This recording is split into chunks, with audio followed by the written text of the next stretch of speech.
आ रहा है, ये नहीं आना चाहिए यहाँ तक। वो नहीं आएगा। प्रेम से बोलो सद्गुरु देव की जय। गुरुर् ब्रह्मा गुरुर्विष्णु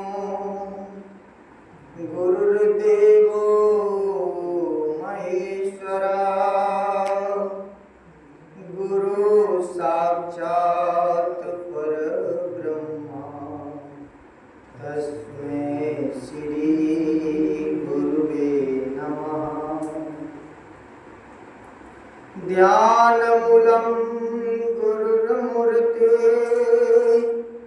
पूजामूलं गुरुपदं मन्त्रमूलं गुरुर्वाक्यं मोक्षमूलं गुरुकृपा।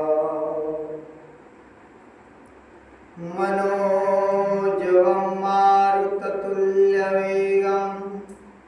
जितेन्द्रियं बुद्धिमतां वरिष्ठं वातात्मयं वानरयूथमुख्यं श्रीरामदूतं शरणं प्रपद्ये। प्रेम से बोले सद्गुरु देव की जय। परम आदरणीय संत सम्राट सद्गुरु कबीर साहेब,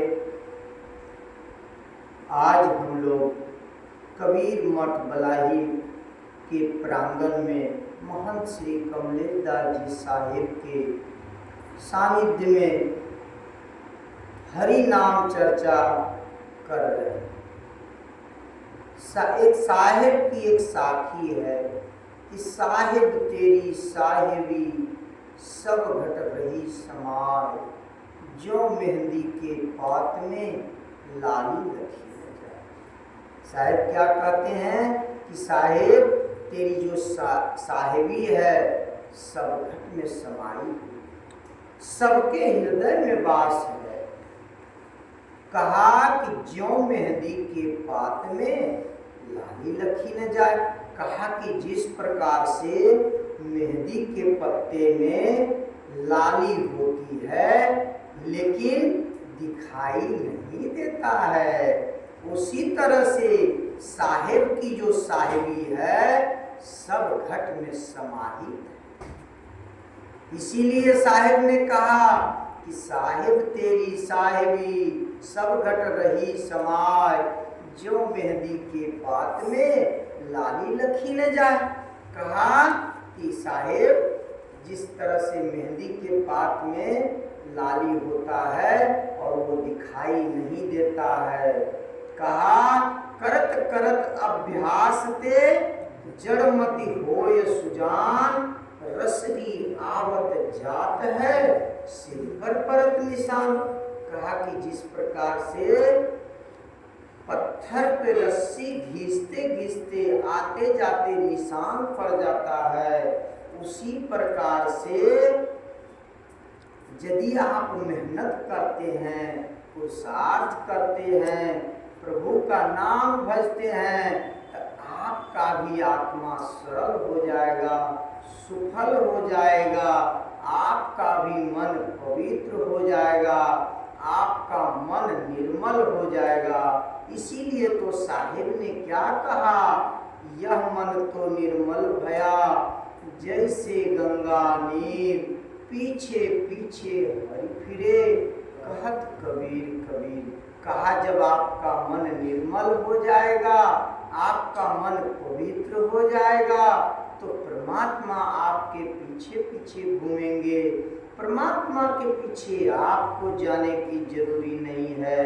इसलिए सद्गुरु ने क्या कहा, आप अपने मन को निर्मल बनाइए, आप अपने मन को पवित्र बनाइए।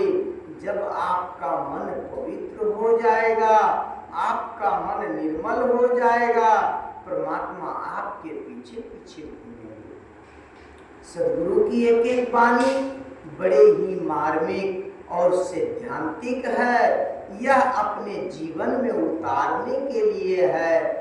यदि आप अपने जीवन में उतारेंगे तो आपका जीवन सफल हो जाएगा, आपका जीवन धन्य हो जाएगा, आप उस परमात्मा मय हो जाएंगे, आप उस परमात्मा में मिल जाएंगे। जिस प्रकार से मक्खन दूध में छुपा होता है, दही दूध में छुपा होता है, घी दूध में छुपा होता है, उसी तरह से परमात्मा आपके अंदर छुपे हुए हैं। उसे आपको कर्म करके निकालना पड़ेगा। और जब आप कर्म करेंगे, आप प्रयास करेंगे तो सद्गुरु आपको प्राप्त हो जाएंगे। तो अब बहुत ना कह करके मैं अपनी वाणी को विराम दूंगा। प्रेम से बोले सद्गुरु